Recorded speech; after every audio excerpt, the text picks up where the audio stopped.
that, and people are evil, and there's no justice, but yet, there's that phrase, no justice, no peace. You didn't have any justice, but you had peace. I had peace. Once I picked up the first Bible that I picked up in county jail that I understood was an NIV Bible, free on the inside. I fell in love with the Word of God. That was the thing that was missing from my life. I knew Jesus, I loved Jesus, but I didn't know His Word. Boy, that's For big. myself, I only knew what preachers preached from behind the pulpit. That's huge. So I fell in love with the Word of God. And when you know that you have been forgiven much, how in the world could I not forgive others? I released everyone, my ex-husband, the people who testified against me, the people, the system that put me there, that I knew was unfair. But could I live my life in bitterness? I couldn't. I could not, because as I've said, it makes you have a rottenness of the very soul. So not only did I embrace forgiveness from Jesus Christ, I gave forgiveness. Whether they ever knew I forgave them or not, I didn't really care, because that's what set me free and put a skip in my step. And that was something that I ministered to other women. Let it go. Wow. Let it go, because you're not destroying anyone. They've gone on with their lives. Do it for yourself. You start the book by telling this dream that you have while you're in prison. Yes. You had this dream that some beautiful woman is going to call you, and somehow you're going to be free. Yes. You live to see the fulfillment of that I dream. lived to see the fulfillment of that dream. All during my time in prison, I'm not kidding, Sheila, Randy, the Lord would give me different dreams. When I feel down, He showed me again, but every single dream, all the time, even strangers will come up to me and tell me that, Miss Alice, we dreamed that you were set free. There was cameras everywhere, media. I kept having these media dreams. But in that dream, I shared it with another friend of mine, Josette. And when I came home, she shared it back to me, the same thing I had journaled about. She said that she could never forget me telling her that. But there was a beautiful woman who I didn't know, who would tell me, who would fight for me to be free, who would in fact tell me that I could go home. A woman I'd never seen before. And I now know that was Kim Kardashian. I never knew who Kim Kardashian was. How did she know who you were? I did a video op-ed, and it went viral. Someone who Kim follows tweeted it, retweeted it. And Did you even know what a tweet was back then? I really didn't. I will tell you something. When they told me that the video op-ed had gone viral, I got scared. I thought I had introduced the virus into the That's amazing. Yeah. Because the other thing, Alice, that's amazing was, clemency was on the line. Yes. But you had so many disappointments. I mean, yes. read the book is heartbreaking how many doors kept. I didn't sit around just waiting for clemency. I was fighting. I'd exhausted every remedy, appeal after appeal, even assert to the Supreme Court. Even when laws changed, because they were not retroactive, they didn't apply to me. Oh, wow. Laws that for people who were just coming into the system would never have gotten a life sentence like I received, but they were not retroactive. And because there was no parole in the federal system, no one would ever hear about what was called extraordinary rehabilitation that I had gained while I was in prison. I had completely clear conduct. I had letters from my warden, letters from my captain, letters from the staff. Even the women in prison started writing letters to the pardon attorney, to the president, begging for my release because they wanted to see me free too. And it looked like that was going to happen, but on that final day, as President Barack Obama left office and walked up the steps onto that plane and turned around and said goodbye, you felt as if you'd been left behind. Yes. But God had another plan. He had a bigger plan. Bigger plan. And I've said this over and over. I was not denied. I was not delayed. I was destined for such a time as this. It gives me chill bumps. So take us to that time. Tell us Kim when- Kardashian takes up your case. Right. She goes to the White House. Yes. Ivanka gets involved. Jared gets involved. Jared gets involved And she gets an audience with the president on my birthday. on your birthday. On my birthday, May the 30th. And for 7 days, the number of completion, Yes, indeed. we were in limbo as to whether or not the president would grant my clemency. And on the day that it actually happened, I didn't really think it was real. People were telling me, watch the news, but I'd gotten so many disappointments. I went in my room and I shut the door. I shut everything out. And it was a Wednesday. And on Wednesdays, that's hamburger day. Hamburger day. Well, hey, We you don't gotta have love hamburgers hamburger. every Wednesday, so I went to lunch. A woman after my own heart. Yes, and as soon as I took a bite, I heard my name being announced over the intercom to report back to my building. And when I went back, I thought it was an attorney call. My case manager told me I had an attorney call. But when I picked the phone up, not only was the attorneys, but it was Kim Kardashian on the other end. And what did she say to you? She thought I knew. Oh, wow. Yeah, she told me, she said, we did it. I'm like, she said, you could get, I said, what? I'm still, it's not registering to me that she's telling me that I can go, that I'm free. And when she told me that I could go home, and the other attorneys told her she don't know. She says, no one's told her. She didn't know that I didn't know. And I'm telling you, and I've said this, I broke into full Pentecostal holy dance. So, oh my And goodness. how long had you served at that point, Alice? 21 years, 7 months, and 6 days. Unbelievable. I remember watching on the news the day you were released.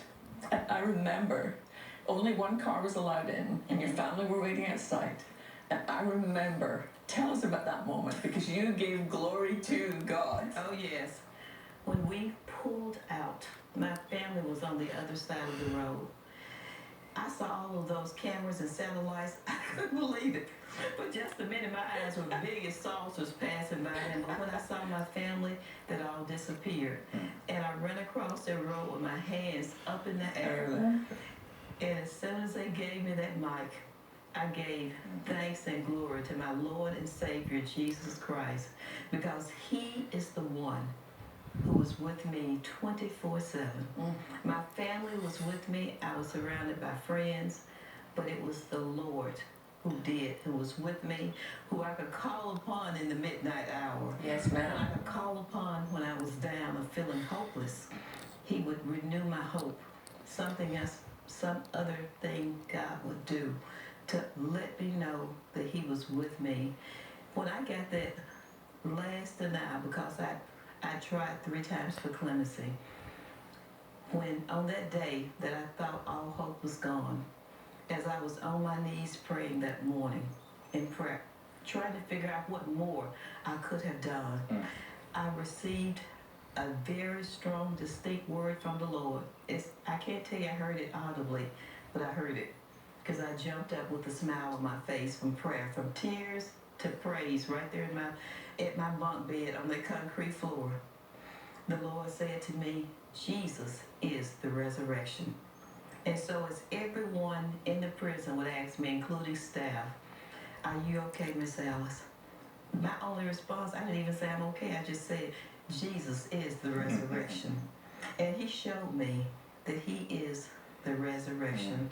Even though it looked like a dead thing, that all of my hopes, everything was dead. But in order for there to be a resurrection, something has to die. Yeah. Wow. And it seemed like every chance I had to be free was dead. And my sister said to me that the Lord is going to do this in such a way that everyone is going to know that it was Him who did it. That it would not be man, it would be Him. There are many people who are watching right now. Yeah, right? They need that resurrection. I'm here to tell you, if you're that woman and you're watching and you're saying, you know what, I feel like I'm in prison, whatever that prison may be, literally, figuratively, spiritually, emotionally, psychologically, Jesus is that resurrection. If you didn't hear anything today, hear that. Jesus is your resurrection. We want to send you this book right now, Afterlife, the story of Alice Marie Johnson. Because you heard a good portion of it today, but you did not hear all of it. And we want to send it to you as a gift when you make a gift right now to give life to someone else. Let me show you how to do that. You can be that hope in someone's life today. Watch this.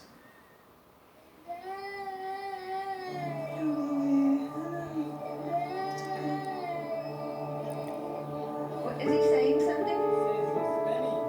It's pain? It's paining. Oh my gosh.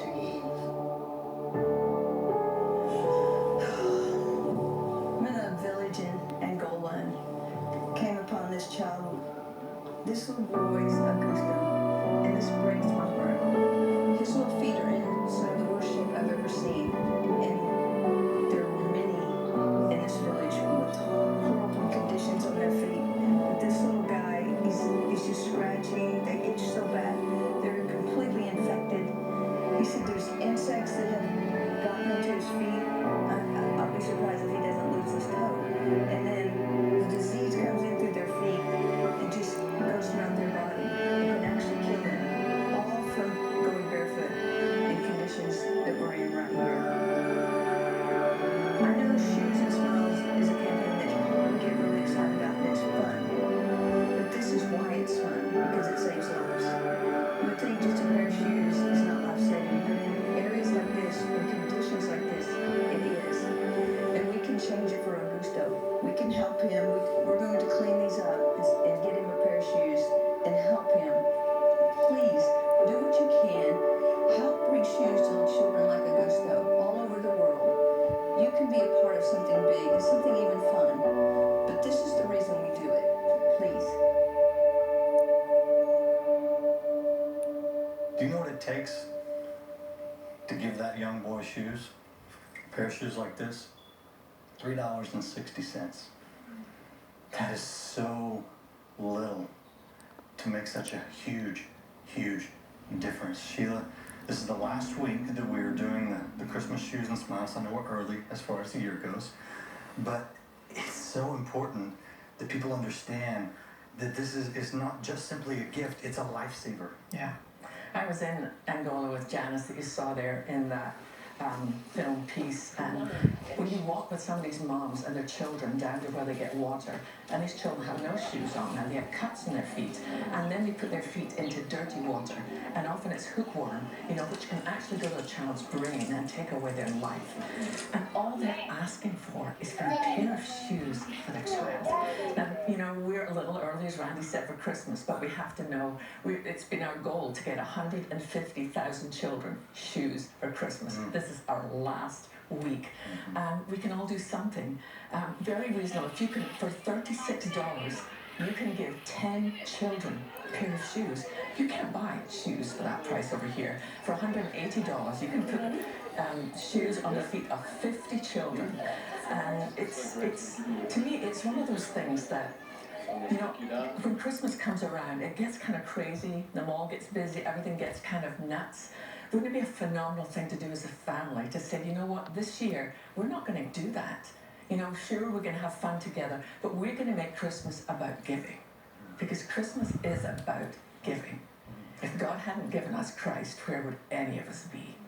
You mentioned the mall. Do you still go to the mall? No, I don't. I don't either. No. I go online, I click a little bit, and boom, the gift arrives. That's what you can do. You can send a gift halfway around the world. Just go online, lifetoday.org, make the best gift you can, and this wonderful gift will arrive this Christmas for children who will appreciate it so much. We call it Christmas Shoes and Smiles because there is another part of this. We provide shoes, but we also provide smiles, literally giving children the ability to smile. As we go in and we work with these surgeons who have so graciously given of their time to fix a cleft lip, a cleft palate, which in a lot of third world countries is not, it's not a simple thing. It's a very complex thing, and it can really put a child at a disadvantage from a health standpoint, from all sorts of standpoints. So we can fix that. Now, that's a $500 item, a big ticket item to me. But I think there are quite a few of you out there that have the means that say, you know what, I want to put that smile on a child's face. $500 will do that for one, $1,000 for two. Whatever you can do, I think it is that sense of giving, that sense of, you know what, we are the expression of the one we celebrate at Christmas, of Christ. Will you go online or pick up the phone and give the best gift you can? Give some shoes and give some smiles. Poverty is a killer, and because of it, children needlessly suffer, not only from a lack of food and clean water, but also from a lack of things we often take for granted, like a simple pair of shoes. Far too many children living in extreme poverty have never owned a new pair of shoes. And while that may seem minor in light of all their needs, walking with bare feet puts them at risk of life-threatening infections and disease that could lead to crippling consequences and even death. By responding today, you can help immediately secure and begin shipping Christmas shoes to 150,000 children around the world, just in time for the holidays. Your gift of $36 will help provide 10 pairs of shoes. A gift of $72 will provide 20 pairs. And a gift of $180 will help provide 50 pairs of Christmas shoes for children in need. As a thank you for your gift of support, be sure to request this beautifully crafted green crystal shoe ornament, a treasure to display at each Christmas. With your gift of $100 or more, you may also request this keepsake boxed set of Life's Christmas shoe ornaments. Finally, please consider a gift of $1,000 or more to help provide over 275 pairs of shoes, or 2 children with corrective cleft palate surgeries. And you may request the beautiful Safe in the Shepherd's Arms bronze sculpture. This is the last week. Please call, write, or make your gift online today. Thank you so much. Please make your best gift possible. This is the last week, but this is a phenomenal book, Afterlife, for Miss Alice Marie Johnson. You're gonna, I just want to thank you, our dear sister. May God bless you and continue your ministry.